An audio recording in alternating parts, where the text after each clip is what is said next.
I was about 11 through my mid 20s, I was on opiates. I was prescribed opiates. Everything from hydrocodone, Demerol, all the other names out there, anything to help with pain because it was bad. We still deal with a lot of issues from it. After I stopped opiates, just was so tired of living that way. It was a very cloudy growing up as a teenager, very cloudy. And I don't like being high. I like to be focused, I like to be alert, and I like to be functional. Hi, Christopher. Welcome to the show. Hey, how you doing today? Good, good. Thank you for joining. It's welcome to Peak Performance Perspective, where we help entrepreneurs master health, wealth, and relationships. I have to start off by asking, what does peak performance mean to you? For me, peak performance in general, a lot of people have different ways of explaining it. But for me, it's not about just physical prowess or business metrics. It's about holistic well-being and living with a purpose. Yeah, I try to utilize natural remedies like Kratom to manage my health and wellness, just having purpose-driven work and making sure you're making a difference in this world. So that's the way I look at it. Something happened to you at the age of 8 that shaped the rest of your life. Can you tell us what that was? Sure. When I was 8, we live in a little neighborhood, 25 mile an hour zone, or sometimes you'll see 15 mile an hour zone, little neighborhood, a lot of houses close to each other and kids playing during the summer. It was the day before school was going to start in third grade. So it was a Sunday. We were at our pastor's house and all the kids were out playing hide and go seek. And there was somebody driving down the road. I guess we're little kids, we're 8, 7, 9, all playing hide and go seek. And there was a teenage driver driving down the road at about 60 miles an hour. I just happened to be the one that was crossing the street at that moment. I do recall it was like a deer in headlights. I just recall seeing that car coming. From the accident report, they had 40-foot skid marks. So he had 40-foot skid marks before he hit me. So whatever that distance was away, 40 feet when he saw me, he was doing probably about 60 miles an hour, they estimated. So what I remember is my head hitting the hood of the car. And then next thing I know, I woke up in the middle of the street with people around me. So from the accident report, they said I went probably about 20 feet in the air, probably about the length of a telephone pole between two telephone poles, and then came down on my stomach and my knees. So I remember having the head injury, and then I remember landing on my knees and stomach. I was told I landed on my knees and stomach. So I know those two injuries are there. I had broken legs. They were broken on the growth plates. So my big joke is I'm about 5'10". My kids are about 6'2". I got shorted, but that's all right. Things happen in life. But that just right there. By the time I was 11, I had the accident at 8. By the time I was 11, I was growing. And because broke both of my legs on my growth plates, basically my one leg was about an inch shorter at one point than the other leg. So I had to have some corrective surgeries. I was having a huge issue in dislocations in my knees. I'd be out playing with my friends or just running around, and my knee would dislocate. And I'd look down, and my kneecap's on the side of my leg, and my knee's bent, and I can't move. So I was actually taught by my doctor. It happened so many times, and where I grew up was a lot of woods, and I'd be out there playing in the woods. So he taught me how to put my own knee back in place. God forbid I fall like that and I need to go get help. So it happens so often. So from the time I was about 11 through my mid 20s, I was on opiates. I was prescribed opiates. Everything from hydrocodone, Demerol, all the other names out there, anything to help with pain because it was bad. We still deal with a lot of issues from it. But that was what happened when I was 8. What was the turning point that led you to discover Kratom? What happened was I was looking for after I stopped opiates, just was so tired of living that way. It was a very cloudy growing up as a teenager, very cloudy. And I don't like being high. I like to be focused, I like to be alert, and I like to be functional. I stopped the opioids. I was taking a leave, prescription Aleve. So regular Aleve's 220 milligrams, and they suggest sometimes two Aleve, which would be 440 milligrams. I was taking 500 milligrams 4 times a day, so about 2,000 milligrams of Aleve, which is roughly nine or 10 regular Aleve tablets. And we were doing that for about 10 years, 9 years, maybe 8 years, I don't know. But it was about 36 years old, I had a major heart attack. And I was actually working out. I was actually in the best shape of my life, probably working out, exercising, having a good time. I remember my workout partner, I was on the bar, we're working out, and I just stopped. And I was like, something doesn't feel right. And he's, oh, come on, man, get back up there. You got one more. And I'm just laughing. I'm like, dude, really, something ain't right. So he knew that wasn't like me. So we sat around. I should have got help earlier. Guess that's the man thing in me. I should have really got help. I waited about a half an hour, 45 minutes, feeling really funky. And when got help, I was having a major heart attack.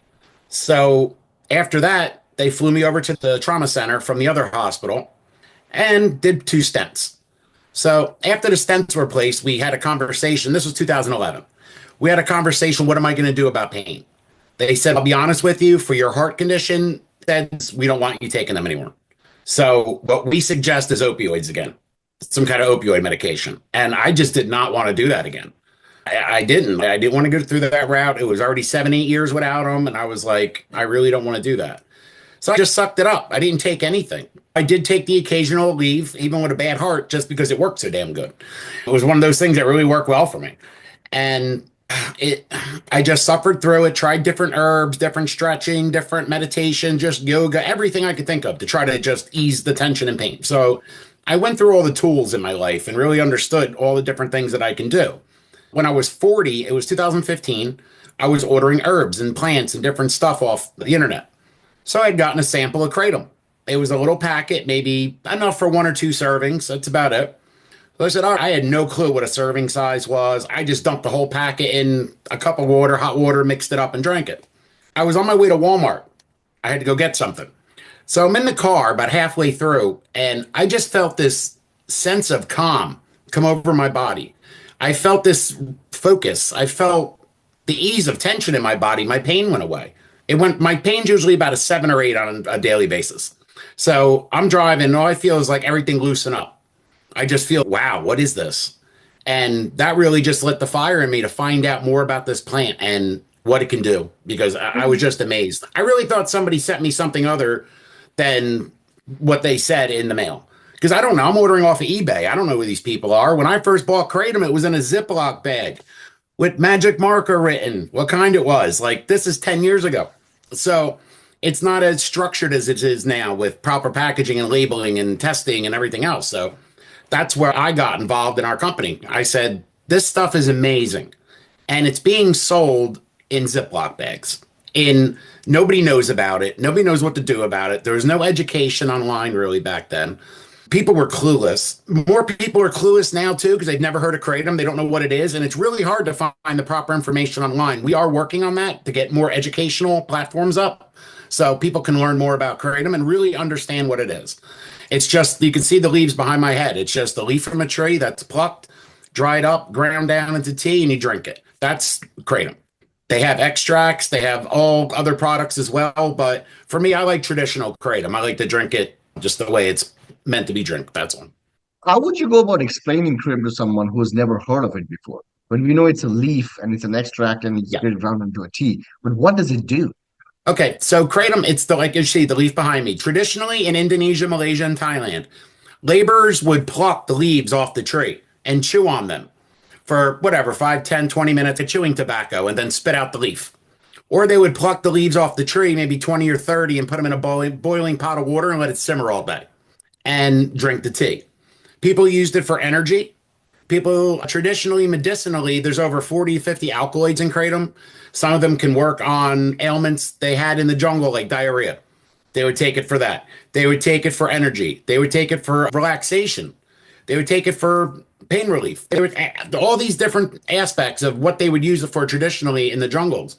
And we've learned about it. We found out it was from the Vietnam soldiers.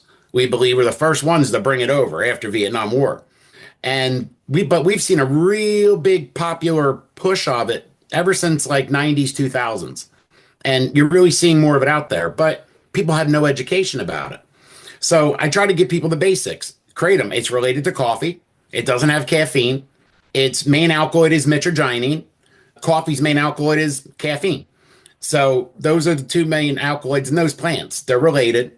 Kratom does give you energy. It also works on different receptors in your brain that help people that are going through opiate withdrawals.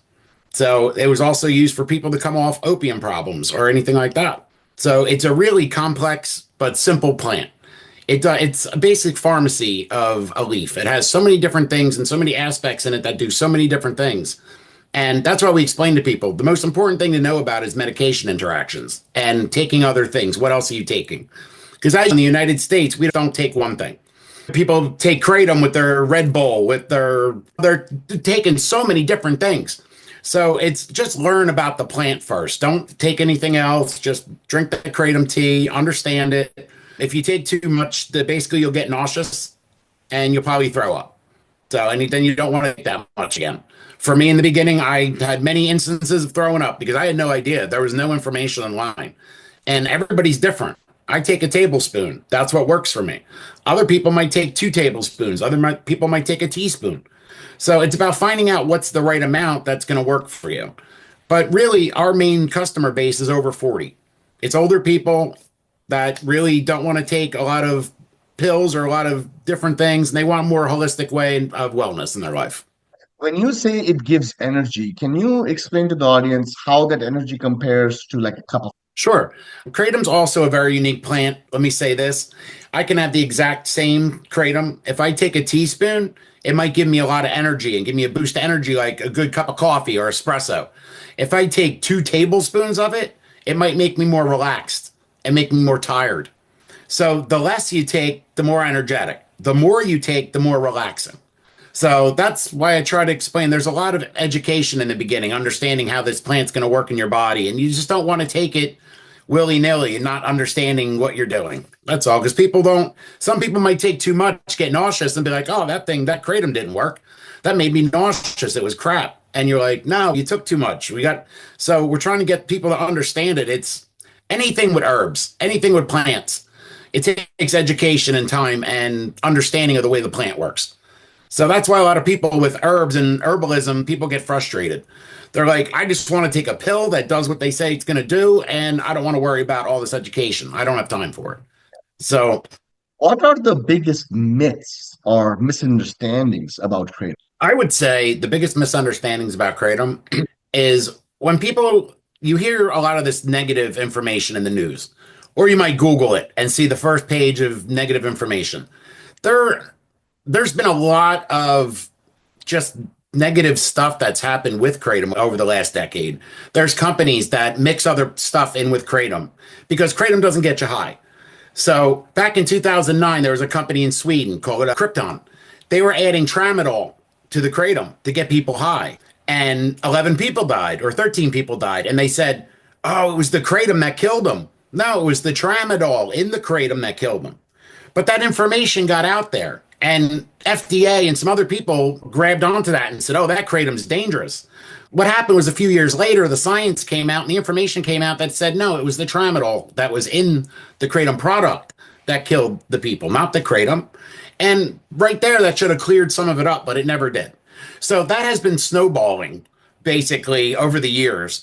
And other companies have come along that have added other things into kratom. They have added phenobut. They have added tianeptine.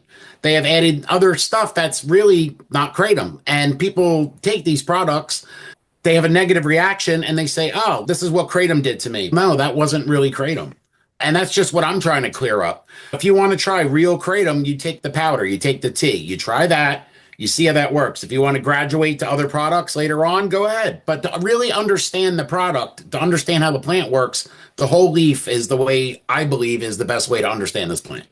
So for the audience, as it stands, is kratom an illegal? No, it is not scheduled federally. There are 6 states that banned kratom and made it a Schedule 1 back in 2014, 2015. And that is because of what I just mentioned. They heard that 12 people died in Sweden from kratom. So we don't want to have anything on the market that's going to hurt anybody. And also, the DEA made a statement in August of 2016 that kratom was going to become a Schedule 1. They were planning on making kratom a Schedule 1. It was in the Federal Register. When that happened, people who are really benefiting from this plant, people who have been drinking and taking this plant for years, we all signed a petition. And there was over 120,000 signatures on this petition explaining to the White House, explaining to the government and the DEA and the FDA, this isn't a bad thing. There may be products out there that are bad, but it's not kratom. So this real kratom is not hurting anybody. It's helping people. It's giving people their lives back. So after they looked at it, they backed off. And we were the first group. The American Kratom Association was the first group to actually stop scheduling of a substance by the DEA. So I'm glad they did, because over the last 5 years, there's been so much science that's come out from the National Institute of Health and Johns Hopkins that is just showing how beneficial kratom is. That's So, amazing. yep. So, other than those six states, it's not banned in any other states. What are the six states that has restrictions on? Sure. You got Alabama, Arkansas, Rhode Island, Vermont, Wisconsin, and Indiana. So there are the Kratom Consumer Protection Acts bills being filed in all of those states to overturn those bans. And there's actually a federal Kratom Consumer Protection Act being filed. It was originally filed in 2022, and that is to have proper packaging, labeling, and testing on all Kratom products that are being sold and make sure that they're pure, that they're not being adulterated. Going back to your story, what did it feel like the first time Kratom actually worked for your pain? Like I said, I was blown away. I had experience with Aleve and taking opiates and everything else, and nothing really, it works. I always said the Aleve worked better than the opiates for my pain, but it always made me foggy headed. When I had that relief, but I was clear headed, even more clear headed than I was previously to taking it, I was just amazed. I said, how can something in nature work this way? How can there be something like this? And I understand medicinal plants. My parents were involved in Herbalife back in the early 80s. So I was around a lot of these Chinese herbs and a lot of these plants and understanding it and learning it as a kid. But I'm surprised I never heard of kratom. So I was just blown away. That's the only way I can explain it. So, how did your personal healing journey then evolve into building this business? Okay. Over the years, like I said, I got off the opiates. I had a lot of my own struggles that I dealt with. So I went through a lot of counseling and a lot of classes to understand myself better and get over a lot of stuff from an early age, taking opiates early and accident. And so I went through that internal healing, Reiki, stuff like that. I'm understanding myself. So when I came across Kratom, I was like, wow, there's so many people who have gone through life struggling, and there's this tool. There's this tool here. And if people can get educated on it, understand how it properly works, this is amazing. So what can I do to make this better? So I researched and understood this plant better than, I understand anything in the world. And I made sure I talked to the farmers. I understood what they did, how they grew the plant, how they dried it, what made it work. And I talked to them, I said, do you guys have any testing results? Heavy metals. Indonesia, these are islands. These have high heavy metal areas you don't harvest from. It's just not good. So I wanted to know. I wanted to understand it. No, not really. There wasn't that many testing results back then. People were just harvesting it in the wild. It wasn't very organized. They would go 14, 18 hours into the jungle on boats and harvest these leaves. They still do that in some of the smaller areas, regions. It takes 14 hours to get into these regions to harvest kratom. And I talked to him. I said, what can we do? How can we do this better? So I found a local co-packer. I talked to him about this. I said, I have this product. I'd like to package this, sell this properly, have it tested. What can we do? So we started working together. I started testing and sending my testing results over to my guys in Indonesia. They started getting serious about it, and they would test their products for at least heavy metals and salmonella, E. coli, stuff like that. We really didn't know alkaloid levels back then. We were just making sure it was clean. So that evolved into just the way we package and label and test now. And ever since 2020, we actually have testing results that come to us from Indonesia. We then confirm those testing results with our co-packer. And then before any of our products are sold, we send a random package out for third-party lab testing. And then we confirm those tests, all three of them. And once those tests are confirmed, we release the product for sale. So that's an evolution of the way it was going not even 7 years ago. 7 years ago, it was, oh, this is kratom, this is that. We didn't know much more about it. Now we have alkaloid levels. We understand the plant. We're understanding how it works. So it was a big change from back when we started. It's hard enough to start a pizza shop and be successful at it. Yes. You're taking a product that nobody knows about, that the Nope. US government is considering making a Schedule One. There must have been so many doubts and hesitations and fears when you started this company. Yeah. What was your biggest fear when you launched this brand? That any day they were going to ban it. And I just had found this plant probably about 9 months before, a year before. And I was so successful with it, with my own personal journey. And I was just upset. It lit a fire in me. I was like, why? There's got to be something behind this. Why are they trying to ban this damn plant? this plant works so good. I know so many people in the community now that I've met, and people have a better quality of life. People were living on the street, lost their children, were drug addicts, and they found Kratom. And then 9 months later, they have their kids back. They have a job. They have their house back. Whoa, why are they trying to ban this? And we still don't know. I could guess all day long, but I know people that say it's because it can replace about 50% of the pharmaceuticals in the market. I don't know. I've talked to pharma guys. They said, nah, big pharma ain't worried about Kratom. Okay. So I don't know. I don't know why. But I do know I was upset. I've never been an activist or an advocate for really too much. I always speak my mind, but nothing more than just speak my mind real quick. I've been to Rhode Island, Florida, just Washington, D.C. a couple times a year now, just speaking about Kratom, talking to people about Kratom. It's just, it lit a fire in me. There's something here that God put in nature. And as we know, all plants have their purpose. It's up to us to figure out what their purpose is. And I didn't want that to be stopped. So I just fought as much as I could to let the truth be known about this plant and just evolve this into a company and an advocacy and education for people that really have tried everything else and they think they're at their wits' end. There's so many people have tried so many things. Like I deal with whatever issues I deal with. I've come across so many people that make my issues look like nothing, absolutely nothing. And it's sad when they don't feel like they have any other choice. So when you find people like that and then they understand there is something out there, and people ask me, is Kratom addictive? No, they've done an A-factor analysis on it. They said it's about as addictive as coffee. The Kratom powder, drinking it once or twice a day, stuff like that, it's about as addictive as coffee or builds a dependence like coffee. No, it's not. There's an old saying, a man with experience is not afraid of a man with opinions. And Yes, that's the phrase that comes to my mind when I hear about your story. The pain and the struggle that you went through was the one that was fueling you to fight the people with opinions who have never really experienced this pain and seen the benefits of the product. Tell me a little bit more about your people over profits methodology and the mindset that you have and how that looks like that in practice for you. sure. Over the years, like I said, we've developed, just evolved and started just doing things better as we've gone. But I've had the opportunity to have our products in a lot of smoke shops and gas stations and stuff like that. And I just never wanted to go that route. I always wanted to talk to my customer.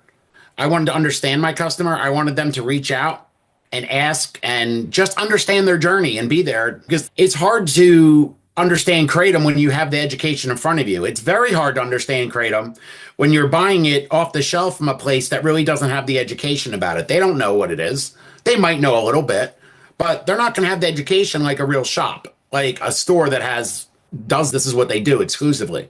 So I always wanted to keep my customers close. I wanted to talk to them and have a relationship with them. And it's just the company's me, my wife, and my daughter.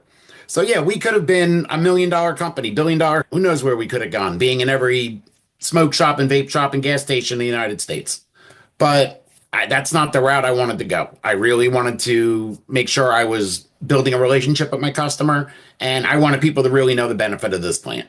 When you talk about testing and third-party testing, can you walk us through the process of what that involves? Sure. What the initially when the product's in Indonesia still, they'd take random tests off of different batches. Their batches might be a little bit bigger. They might be in a thousand kilograms for a batch because I had to learn the metric system all over again because we're the only country that uses the Dewey Decimal System. So when they do that, I'm like, okay, my batches are like 250 kilograms. So their batch, I get a test. I have that testing result. So now when I'm breaking down that batch into my batches, I take the 250 kilograms. That goes over to my co-packer. We already have that initial test result. My co-packer will then take a random sample from this batch of 250 kilograms, test it again. We're going to look for salmonella, heavy metals, everything else like that. So then we'll compare it. Yep, everything's still good. Then we'll package it up. It costs a lot of money. It costs about 4 or 5 grand to package up 250 kilograms into 2 ounce, 4 ounce, 9 ounce, 16 ounce. Like, it costs a lot of money. So we don't want to make a mistake and package something that's bad. Because what's going to happen? I'm going to send out a random sample. That sample comes back bad. That batch has to get tossed out. So now I'm out all that product. I'm out 5 grand from packaging. it's not financially sound to not test. So that, and then once it's done, we get receive the batch. I sent out, like I said, the random package. Takes about 2 weeks for all the testing to come back. And now we'll compare alkaloids, heavy metals, microbial, everything else. Once that test comes back, then I can release that product for sale. And then I know it's safe because we use the same product as our customers. I don't want anybody to be sick from anything. What do you do when the mission gets hard? Because this is not an easy business to be in. How do you keep yourself motivated? The mission gets hard every day. Let me tell you, we call it, there's a lot of advocates in our community that really are loud spoken. They got a good group called the Kratom Gals, and they really speak out about Kratom and do what they have to do. And they'll even say it's called advocacy burnout. We get vendor burnout and advocacy burnout. You almost feel like at times like you're on an island. It's such a struggle. Nobody understands where you're coming from.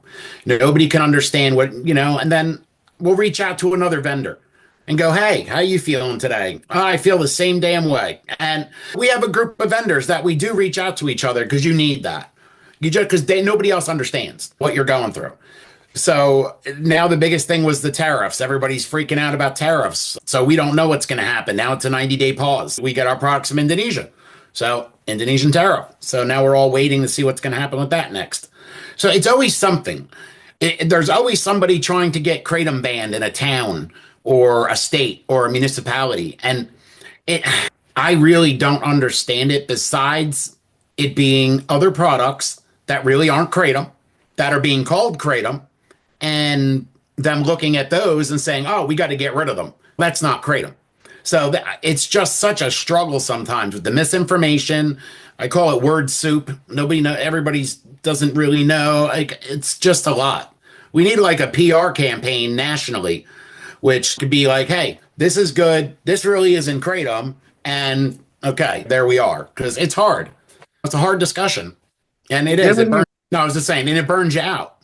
Yeah, yeah. If there was any lawmakers listening to this podcast right now, what is one thing you want lawmakers to understand about Kratom and Kratom users? That people who use Kratom, they're just looking for a better quality of life.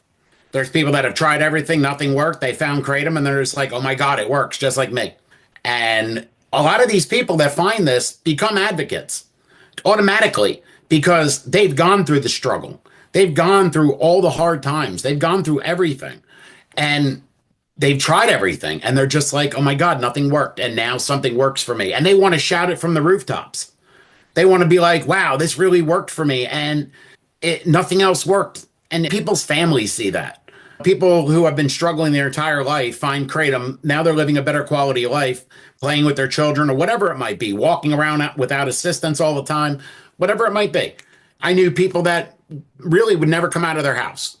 They were scared to come out of their house. They found Kratom. Now they're out talking to people about Kratom. Would never even come out of their house. So you're talking about really getting people out of their comfort zone without even trying. Like, this is a really good tool for so many people. And I just want lawmakers to know, do not think it's a bad thing. It's not a bad thing. It's a plant. It's put here for a reason.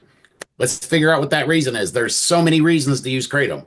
So I have a friend, John, that had people in recovery. He took regular traditional recovery, but he kept hearing about Kratom, kept hearing about how good it is. So he decided he was going to take 30 people off the street, give them just Kratom, access to Kratom for a week, and see what happens. Might not have been medically certified, but he wanted to see. There's so many people benefiting. Let's see. 29 out of those 30 people successfully got off their drug of choice. 29 out of 30 after a week. So we're talking people that can get off drugs, people that can stop drinking alcohol, people that can get out of severe pain, people that can walk around again, people that just feel like they can have their lives back and talk to people again. There's so many, and everybody asks me, is it going to work for me? I don't know. Everybody's different. But I can say out of 100 people that we talk to, 98, 99% of people, it works. But everybody's different. What inspired you to create A Leaf of Hope? I was actually listed as associate producer for that documentary. Goes through the lives and what are farmers. That's our group of farmers. So we have a couple vendors, a couple U.S. vendors, and then we have our other vendors in Czechoslovakia. And then we have our producer in Indonesia, and everybody just got together and tried to fund this and we wanted the story to get out because this is before Indonesia regulated kratom. And the farmers were scared to death. These are people that used to tap rubber trees and farm rubber. And they moved to kratom because it was more lucrative. It just sustained their lives better. In the one area, Kong, they only had electricity 12 hours a day. That's it. After kratom has been transformed in their community and now they're kratom farmers, they have electricity 24 hours a day. Their community's getting built up. They have real roads instead of dirt. It's just so much benefiting the farmers out there. And that's just really what it is. It's so exciting. It's so exciting to see from a leaf could benefit us the way it does, and then it benefits them the way it does. Was there something that you learned about the Indonesian farmers that deeply moved you? Yes, they really care. Their way of life is much different than the United States.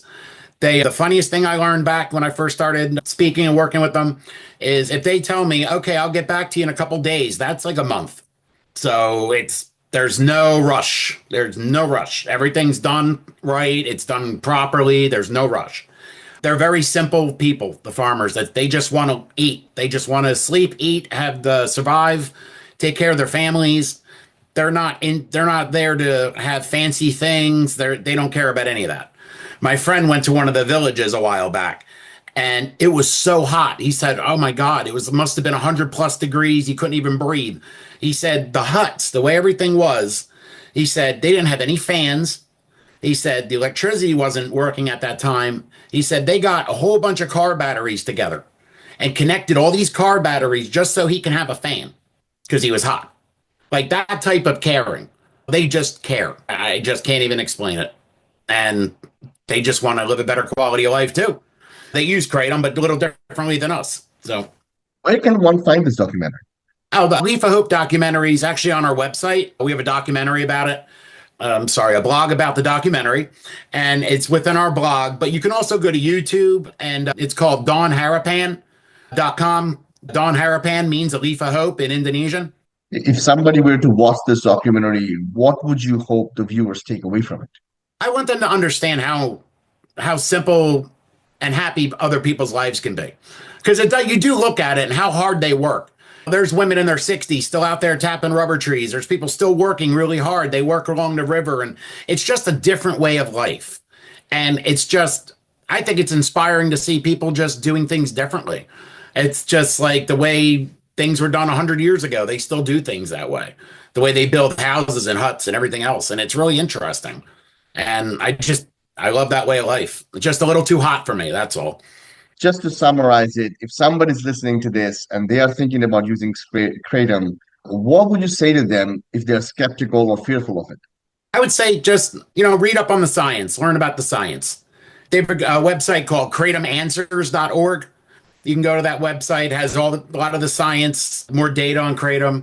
The University of Florida has been studying kratom for 20 years. You can go to University of Florida's kratom website, the American Kratom Association.org's website. There's a lot more information now on the science. National Institute of Health and Johns Hopkins. If you just Google Johns Hopkins kratom, you'll see all the studies come up, or University of Florida kratom. That's all you need to do. And you don't have to listen to anything I say. Read all the science and then come back in a month or two and understand it and go, oh, yeah, okay, that is what he was saying was right. Because all I'm doing is talking about the science. My opinions don't mean anything. So I talk to the scientists. We work with the University of Florida's Kratom Science Department, and this is what we do. We want kratom to be understood and accepted and respected. For anybody who's looking to connect with you, find out more about this, where would you tell them to go? And go to our website, christophersorganicbotanicals.com. We have a blog section that can also be accessed, christophersorganicbotanicals.com/blog. And that has over 200 blog posts. Some of them's kratom legality, different state legalities, but there's a lot of information on kratom dosage, different types of kratom, serving sizes, the science. The American Herbal Products Association just added kratom to their handbook last year, which was exciting for us because they didn't want to at first. And they were a little skeptical, but the American Herbal Products Association put kratom in their handbook and gives guidance on kratom. So you can go there as well. Fantastic. Any last words for our audience members? don't give up. Don't give up. There's so many ways that we could just have a better quality of life. Don't give up, whatever it is. Talk to somebody, learn about plants, kratom. Maybe kratom's not right for you, but learn about plants. There's so many plants in this earth that are here for a purpose. Maybe it can help you out. Yeah, yeah. Christopher, there has to be said something about a man who not only fixes a problem for himself, but also goes on a mission to fight the forces that needs to be fought so that they could help others suffering from similar problems. Hats off to you for being on this mission, spreading the word, doing the work, not only helping Americans with causes and debilitating things that are holding them back from living a full life, but also farmers in Asia who have a better life because of this. It was so Yep. good having you on the show, and I can't wait to talk to you again. Yes, thank you. Appreciate it. Appreciate the opportunity. Thank you.